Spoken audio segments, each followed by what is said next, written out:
All right, so let's talk about two types of observations.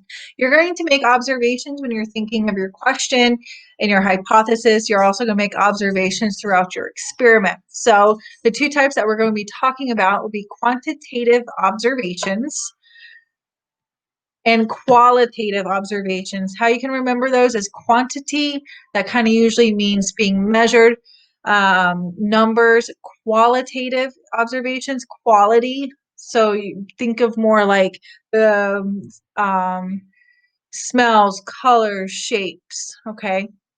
So there's a picture that tells you kind of the two types of data. You have qualitative data and quantitative data. So those kind of go hand in hand with the two types of observations, right?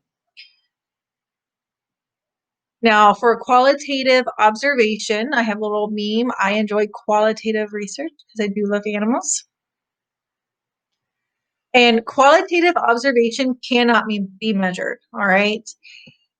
They're descriptive words or qualities. So a flower can smell pretty, or candles that smell like vanilla, cinnamon. Um, so it's going to be something very descriptive, or the qualities of something. Examples would be the sky is blue. A basketball feels rough and bumpy like a Haas avocado. The TV is a rectangle shape.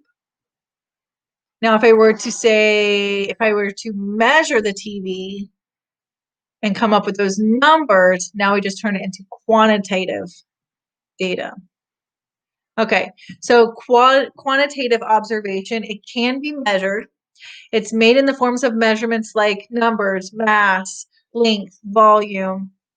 So some examples would be Ms. Hogg is 5 feet and 8 inches tall. There are 6 squirrels in an oak tree. Humans have 46 chromosomes. I also have a little graph here. It's a histogram graph. It's measuring the height of students. So you can see that the height, it's in centimeters. We have numbers right here. Something is being measured. It is being measured. It's quantitative data. So now let's go in more into the hypothesis. So if you remember from last video, a hypothesis is more than just an educated guess. It is a prediction or proposed explanation.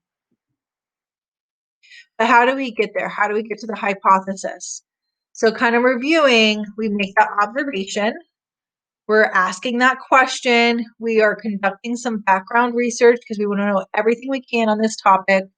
And now we're ready to make a prediction that's going to be in the form of a statement. Okay, so that is your hypothesis, a prediction in the form of a statement. It is testable. Remember, your hypothesis has to be testable. It can't be an opinion. It needs to have some kind of like cause and effect. So looking at this picture, we have a baseball player. He's hitting a ball. Can you think of a question or a hypothesis using this picture? So this is going to be your activity, and we're going to discuss this activity in class.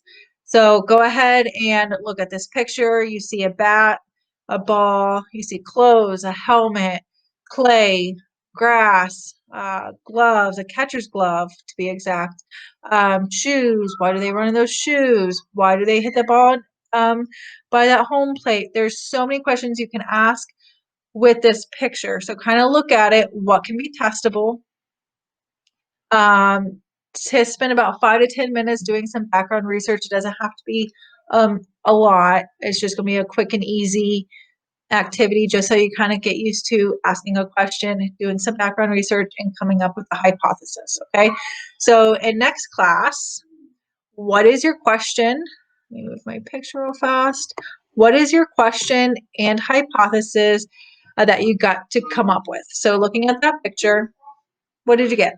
And did your background research help you create a better statement? Okay, so we're going to talk about the hypothesis in next class. So some examples of a good hypothesis. Move my picture again. Okay.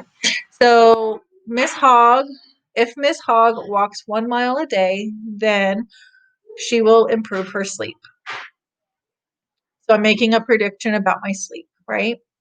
If Miss Hogg adds 8 ounces of water to her plants every 2 days, then it will increase its height faster. So I'm making a prediction. It's in the form of a statement. So go ahead and do that activity, and then we will discuss that in class.